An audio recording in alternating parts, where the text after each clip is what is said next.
김춘수 시인의 꽃이라는 시가 있습니다. 제가 여러분에게 그 시를 읽어드리도록 하겠습니다. 내가 그의 이름을 불러주기 전에는 그는 다만 하나의 몸짓에 지나지 않았다. 내가 그의 이름을 불러주었을 때 그는 나에게로 와서 꽃이 되었다. 내가 그의 이름을 불러준 것처럼 나의 이 빛깔과 향기에 알맞은 누가 나의 이름을 불러다오. 그에게로 가서 나도 그의 꽃이 되고 싶다. 우리들은 모두 무엇이 되고 싶다. 너는 나에게, 나는 너에게 잊혀지지 않는 하나의 눈짓이 되고 싶다.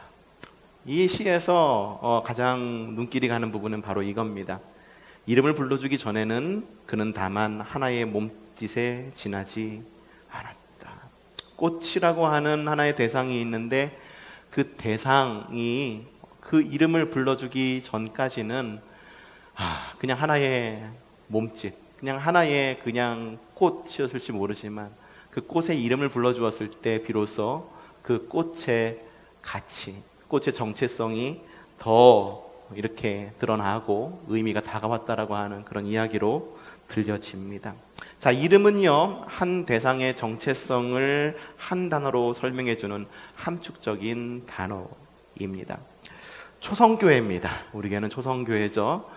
초성교회가 담고 있는 이름의 뜻은 이 초성이라고 하는 단어에는 성을 지키는 초병의 모습을 담고 있습니다. 아마도 북방에서 내려오는 오랑캐들을 이렇게 감시하는 그런 성이 이 근처에 있었기 때문에, 그런 감시하는 탑이 이 근처에 있었기 때문에 초성이라고 하는 이름이 붙여지지 않았나 우리는 유추해 볼 수가 있는데, 근데 그 당시에는, 그 당시 삼국시대입니다. 그 당시 굉장히 오래전 이야기죠. 그 시기에는 북방의 오랑캐를 지키는 초병의 모습을 그린 단어일지는 모르지만 지금의 이 초성이라고 하는 이름을 우리가 재해석한다라고 한다면 이 땅에서 하나님 나라를 지키고 살아가겠다라고 하는 의지를 담은 이름이 아닐까, 저는 그렇게 생각을 해 봅니다. 자, 여러분의 이름은 무엇입니까? 또한 어떤 의미를 담고 있습니까? 저의 이름은 최호입니다. 높을 최, 호경호.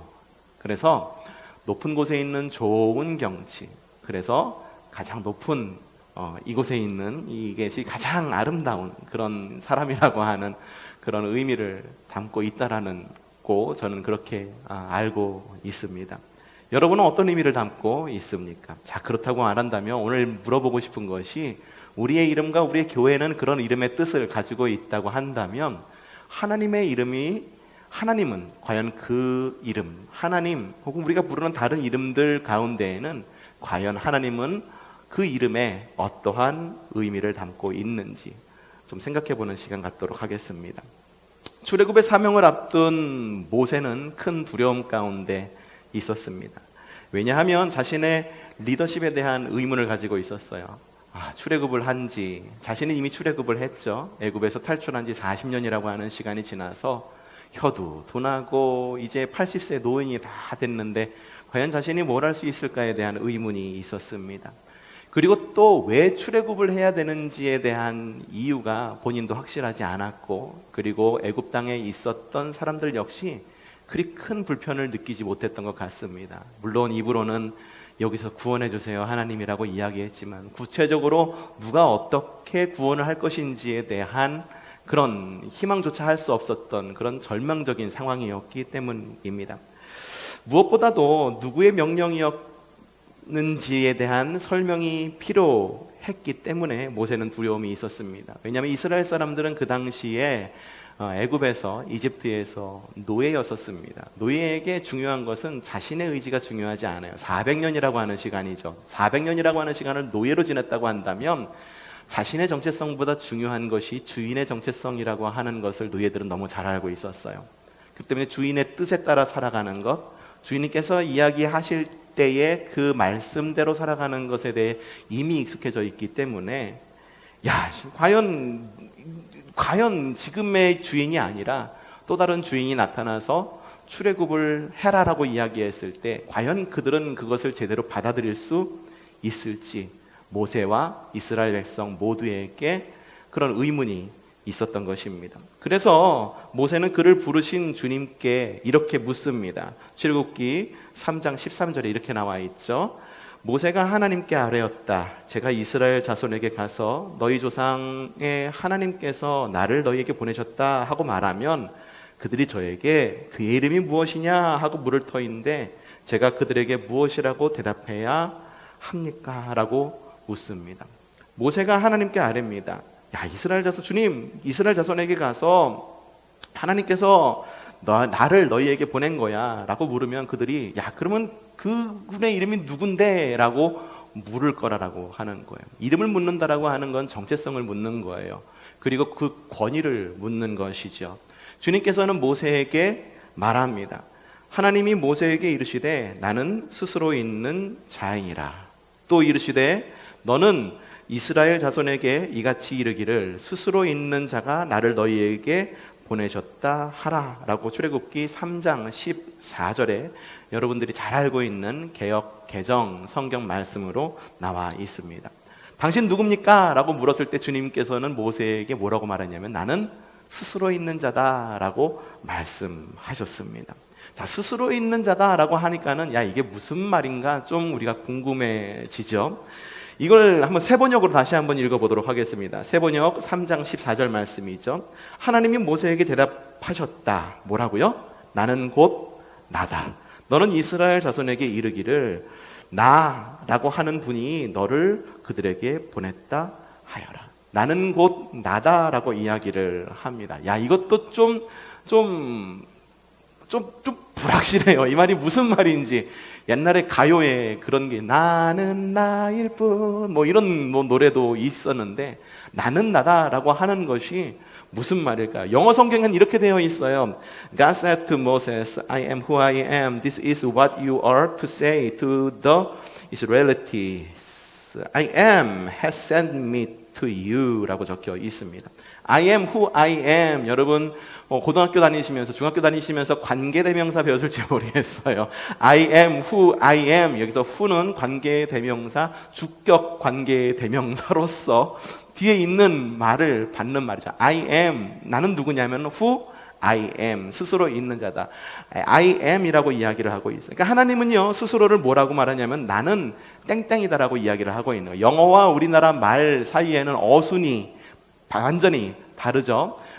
나는 소년입니다 라고 말했을 때 이 I am a boy, 그쵸? I am a boy라고 이야기를 합니다. 우리말은 나는 소년입니다 라고 이야기를 해요. 근데 영어는 뭐라고 이야기하냐면은 나는 입니다 소년이라는 어순을 갖고 있습니다. 그러니까 I am who I am 이라고 말하는 것은 우리말로 바꾸면 나는 땡땡이다 라고 말하는 거예요. 그 공간이 비어져 있어요. 또 다른 의미는 뭐냐면 이 비동사 여러분들 배우셨을지 모르겠어요. 비동사에는 I am 입니다 라는 말도 있지만 이 be라는 단어가 존재한다 라는 뜻도 가지고 있습니다. 그래서 나는 존재한다. I am who I am. 나의 정체성은 곧 존재 그 자체다 라고 하는 의미를 담고 있기도 합니다. 그러니까는 영어로 I am who I am. 나는 스스로 있는 자다. 나는 나다. 내가 너를 보냈다라고 말하는 건 뭐냐 하면은 나는 곧 절대적인 존재이다. 너희가 생각하는 신이라고 말하는 어떤 상대적인 어떤 그런 존재가 아니라 난 태초부터 있었고 난 절대적인 존재이고 너희가 생각할 수 있는 범위 밖에 있는 존재다라고 말하는 것이 바로 나는 나다. I am who I am. 나는 나다. 나는 스스로 있는 자다라고 하는 말의 의미다라고 하는 거예요. 우리가 누군가에게 불려지는 이 이름은 여러분들 스스로 정하지는 않았을 것입니다. 물론 요즘에는 그 이름이 좀 촌스럽거나 이름이 조금 뜻이 별로 안 좋아가지고 이름을 개명하는 분들도 스스로 개명하시는 분들도 있지만 대부분의 여러분의 타고난 이름은 누군가가 여러분에게 붙여주고는 했습니다. 왜냐하면 이 이름이라고 하는 것은 굉장히 자신의 어떤 한 사람의 인격을 의미하는 것이기 때문이에요. 예전에는 아이가 태어나면 금방 죽었어요. 그렇죠? 그래서 이름을 붙여주지 않았어요. 한 100일 지나고 나서 1년 지나고 나서 이름을 붙여주곤 했습니다. 그래서 그 당시에 아이가 금방 죽고 아이의 생명이 그렇게 존재에 대해서 막 소중하게 생각하지 않았던 시기의 이름은 대부분 갓난이 그런 이름들이 좀 많아. 또 무슨 이름이 있을까요? 갓난이 있고, 첫째야? 이런 이름, 굉장히 좀 이름 끝순이, 막 이런 이름들이 굉장히 많았었죠. 근데 요즘에는 그렇지 않아요. 지금 여기 자리에 앉아 계신 분들도 역시 그런 세대에는 살지 않으셨던 분들이죠. 그래서 각자의 이름을 다 가지고 있어요. 누가 여러분의 이름을 붙여주셨나요? 대부분 부모님들 혹은 존경하는 그 누군가가 이름을 붙여줍니다. 누군가에 의해서 내 이름이 붙여지는 거예요. 아버지가 아들에게, 사람들이 지역에 이름을 붙이는 것이 그 이름의 특징입니다. 그렇다고 한다면 주님의 이름은 누가 붙여준 걸까요? 우리가 하나님이라고 불리는 그 하나님의 이름은 누가 붙여준 걸까요? 사람이 붙여준 걸까요? 글쎄요. 하나님은요, 이 세상 이전부터 계셨던 분입니다. 우리가 여기 연천이라고 하는 지역은 선사시대에 대한 이런 유적이 있는 지역입니다. 선사시대라고 말하는 것은 역사 이전의 시기라는 거예요. 기록되기 이전에 먼저 선 역사사 맞죠? 그 단어를 써가지고 선사시대라고 이야기를 하는데, 주님은요, 그 선사시대 훨씬 이전부터 계셨던 분이에요. 우주가 창조되기 그 이전부터 계셔서 우주를 창조하신 분이 하나님이시다라고 하는 거예요. 그렇기 때문에 하나님의 이름을 그 누군가도 붙여줄 수가 없는 거예요. 그래서 하나님께서 당신의 이름을 불렀을 때, 당신의 이름이 뭡니까? 라고 모세가 이야기 물어봤을 때 하나님은 그렇게밖에 대답할 수밖에 없었던 거예요. I am who I am. 나는 나야. 나는 스스로 존재하는 자야. 나의 이름을 정해놓으려고 하지 마. 너희가 알고 있는 그런 인식의 방향에서 나를 정의 내리려고 하지 마. 라고 주님께서는 그렇게 이야기를 하고 계시는 거예요. 하나님은요, 그 누구도 이름을 붙여줄 수 없는 존재 그 자체이십니다. 그 누구도 하나님께 이름을 붙여서 그분의 존재와 그분의 어떤 범위를 제한시킬 수 없는 거예요. 우리가 부르는 이 하나님이라고 하는 이 말의 뜻도 역시 마찬가지입니다. 이외 사람의 범위에, 사람이 알고 있는 이 지식의 범위에 따라서, 지식의 한계에 따라서 우리가 하나님에게 하나님이라고 하는 이름을 붙였을 뿐이지, 결코 하나님은 하나님이라고 하는 그 이름에 제한될 수가 없는 분이시더라고 하는 거예요. 이스라엘 사람들은요, 그래서 이 하나님이 누구냐고 물어서 나는 나다라고 이야기해서 이거 이름을 어떻게 불러야 될까 고민이 너무 많았어요. 그래서 시간이 지나서 결국 이 하나님을 어떻게 부르기로 마음을 먹었냐 하면 야훼 혹은 여호와라고 하는 이름으로 부르기로 작정을 했습니다. 하지만 그럼에도 불구하고 이 여호와와 야훼라고 하는 이름조차도 이 하나님의 정확한 이름이라고 보기가 참 어렵습니다. 이스라엘 사람들은요, 10계명, 2계명을 지키기 위해 굉장히 많은 노력을 해온 사람들입니다. 10계명, 2계명이 뭡니까? 내 이름을 망령되이 일컫지 말아라. 지금 우리가 굉장히 좀 생각해야 될 그런 계명이 아닐까 싶습니다. 하나님의 이름으로 우리가 하고 있는 모든 일들, 과연 이것들이 과연 하나님의 일들인지, 하나님의 이 이름을 망령되이 일컫는 일은 아닌지 좀 돌아봐야 될 굉장히 중요한 그런 10계명의 계명이기는 한데, 이 이스라엘 백성들은 이 계명을 지키기 위해서 포로기 이후에 하나님의 이름을 망령되이 일컫지 않는 가장 좋은 방법이 있어요. 그게 뭔지 아십니까? 하나님의 이름을 말하지 않는 거예요. 말하지 않으면 그 이름을 망령되이 일컬을 수 있는 일말의 가능성까지도 완전히 없애버리는 거죠.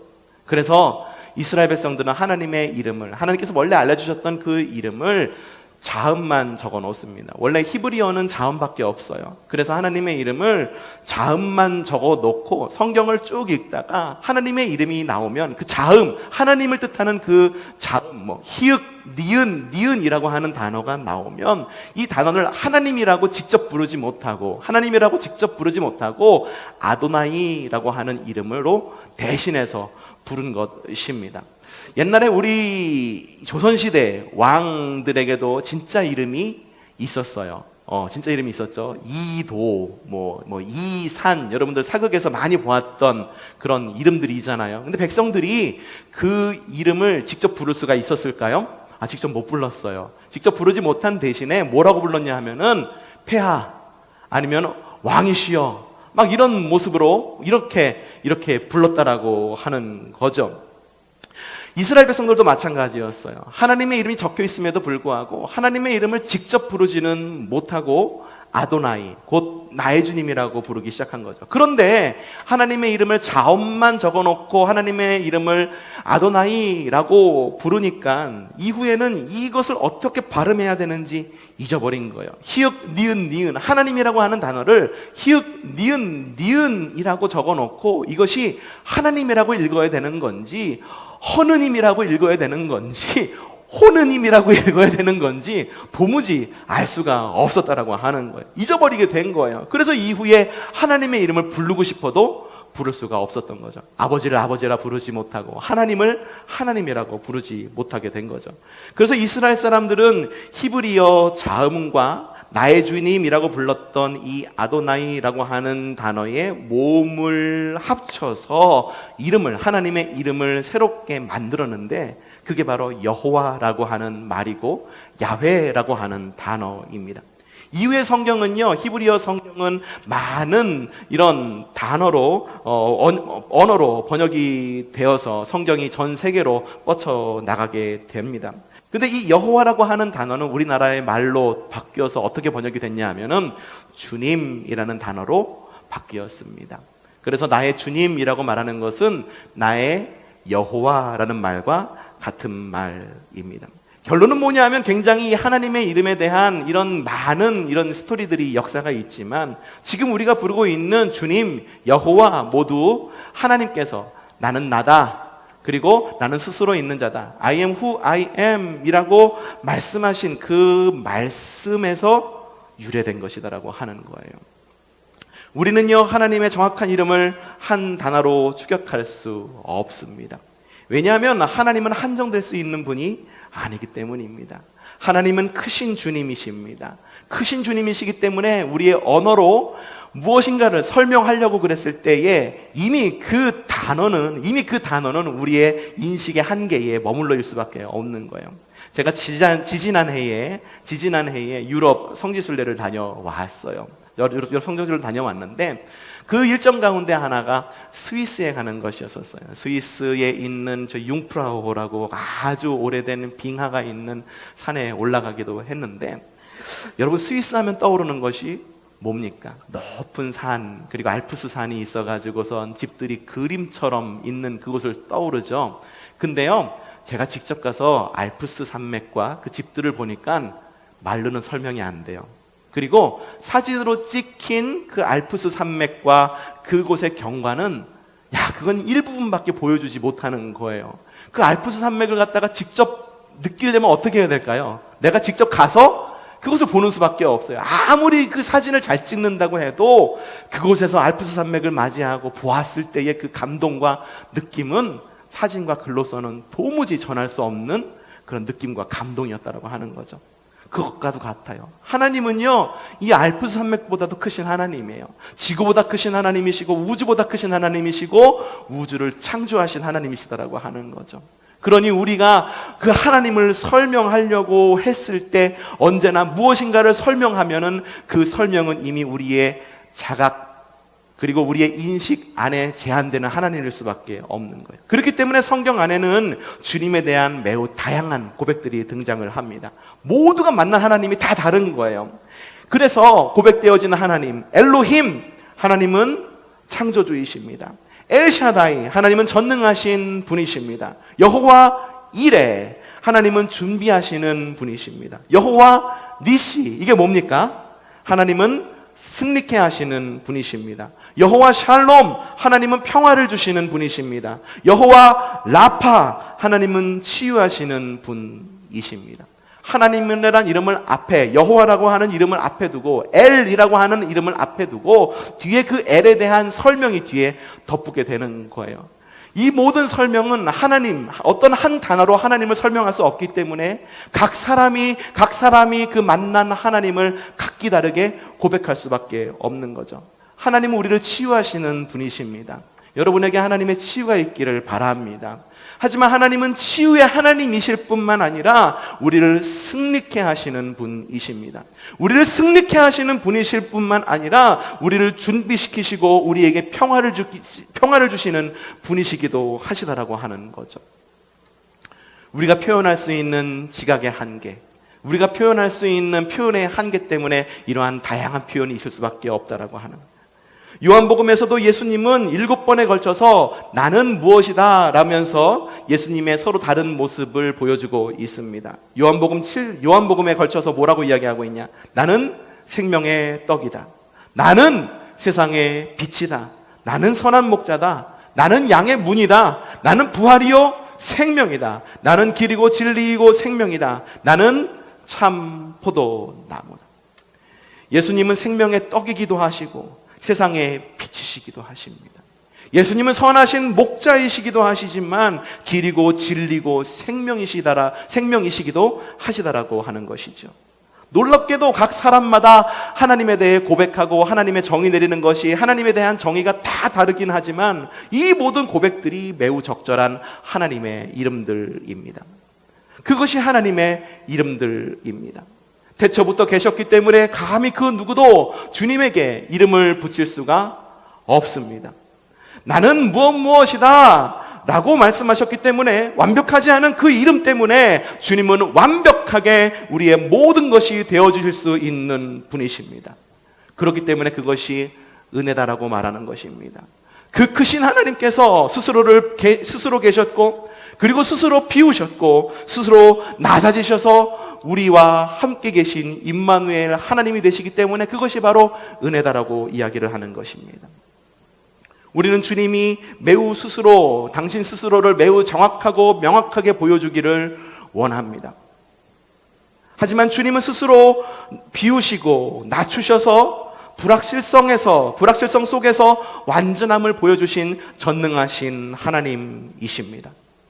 어쩌면 주님의 비우심과 불확실성이 우리의 답답함이 될지도 모르지만 좀 더 명확하게 주님의 모습을 보여주시면 더 잘 믿을 수 있을 것도 같지만 하지만 전능하신 하나님의 비우심으로 인해 주님은 우리의 은혜가 되어주십니다.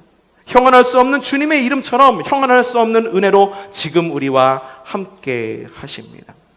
여러분, 그래도 하나님의 이름이 좀 더 명확하게 우리에게 보여주기를 원하십니까?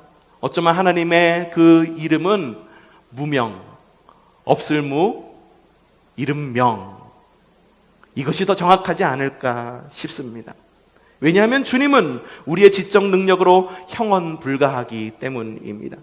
주님을 형언할 수 있다면 그것은 더 이상 주님이 아닌 거죠. 굉장히 유명한 그런 진화론을 이야기한 그 무신론자인데 리처드 도킨스라고 하는 사람이 있었어요. 이 리처드 도킨스의 가장 유명한 책이 뭐냐 하면 만들어진 신이라고 하는 책입니다. 이 책에 나와 있는 신이 뭐냐면 세상에 신이 어디 있어. 신 뭐냐 하면은 사람의 욕망과 필요에 따라서 만들어진 게 신이야.